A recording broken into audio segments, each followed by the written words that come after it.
This is my attempt to teach you in less than 5 minutes how to make a wonderful loaf of sourdough bread. I have sifted together 5 cups of bread flour and 1 cup of other flour along with 1 tablespoon of salt. The other flour can be anything from wheat flour to cake flour, regular white flour, rye flour, whatever you fancy, just 1 cup of other flour. So here we have 6 cups total flour, 5 cups of bread flour, and 1 cup of other flour, and 1 tablespoon of salt. So once you've sifted your flours together, make a little well in the middle to pour your 1 cup of starter and 2 cups of water, which I've already had set aside here on the counter. Here is my starter, nice and bubbly. I'm just going to give it a little stir before I measure off 1 cup of the starter. 1 cup of starter going into the well of flour. And then I like to just put the water into my cup just to get the rest of what might be in that little measuring cup. Okay, so I've added the water along with the starter and with my flour mixture, and now I'm just going to stir it. I like to use my handy dandy Cutco spatula, compliments of my son-in-law, Andy Burton, who's been selling Cutco since he was in college. And I'm just going to stir that together, the fluids, the liquids, with the flours and the salt. So that literally took me about a minute to stir it together into a rough ball. Now I will cover it with saran wrap and just leave it in the kitchen for 24 hours. I can actually start using it at 18 hours, but I like to do as close to 24 hours as possible. Okay, I have it covered with saran wrap. Now I'm just going to cover it up and put it to sleep for the next 24 hours or so. Okay, so the dough has been resting for about 22 hours. And let's see how it looks. Oh yes, it's risen nicely. Now one of the things I didn't mention is that you can either do the saran wrap or the cloth. You don't have to do both. I like to do both. We have animals. I want to be sure that there's not any other things in the dough here. So I put the saran wrap on and then I just cover it up with the towel. But you don't have to do both. You can just do one. So we are going to scoop that out onto our dusted pastry sheet, which is over here. Got it all ready to go.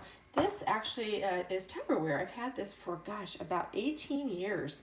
You can see the date on it here, 1992. And I just love it. They don't make it anymore, but I've dusted it very good so that the dough won't stick to it. And I will just show you how I'm going to work that real quick. So I like to work the dough with a spatula, just lifting it and folding it, scraping it and lifting and folding it, because sourdough bread dough can tend to be very, very sticky. So I just like to do this until I can incorporate some more flour into it, just taking it from the ends and folding it into the middle, and then I'll get my hands into it and knead it up. You can't over knead it. It just puts a lot of air in it, so that's good. So I will come back to you.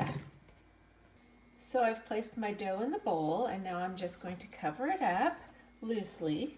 This is a little tea towel that my friend made for me, my friend Jean, and it just works perfect for this.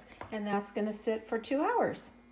So we have about 30 more minutes to let the bread rise, and in that 30 minutes we're going to preheat the oven to 475. 475 start.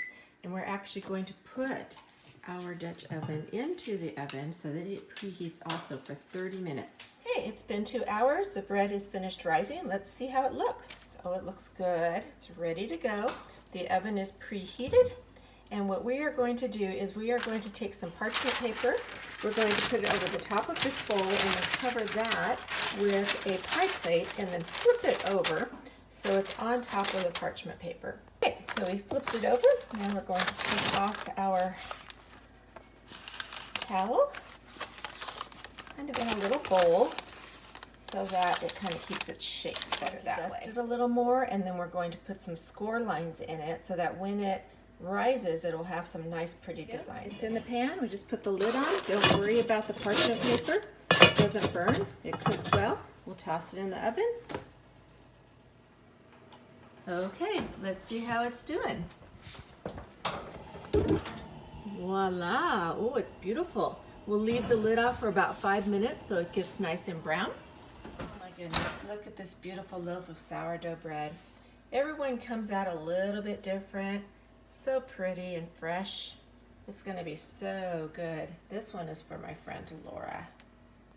The hardest part of sourdough bread making is this very, very last step, and that is waiting for 1 hour for it to cool. Ideally 2 to 6 hours, but if you just can't wait, 1 hour is enough. That's what it needs to continue the process, so it won't be spongy. It'll be delicious, warm, and delightful.